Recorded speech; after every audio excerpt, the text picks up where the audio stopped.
how do you make your brand different? This question is from Vanessa.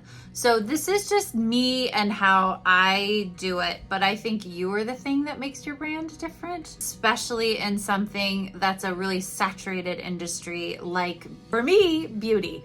Unless you have $1 billion or you have created some ingredient in a lab that no one's ever heard of before, then sure, that makes you different. Good for you. For the rest of us, we're just kind of doing our best to make a really beautiful product. I think for me, the thing that makes Erin's Faces different is the years that I spent at makeup and skincare and hair care counters, talking to women, listening to them literally walk up to me and tell me what they wanted, tell me what they were looking for, tell me what they didn't like about products, tell me what they wished they could have.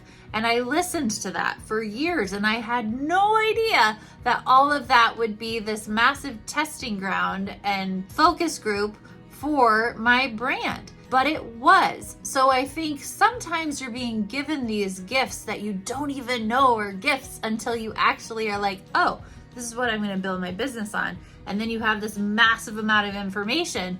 I also had a ton of clients, and I would do one-on-ones with them and learned what they were actually doing in their home versus what they say they're doing when they're at a counter.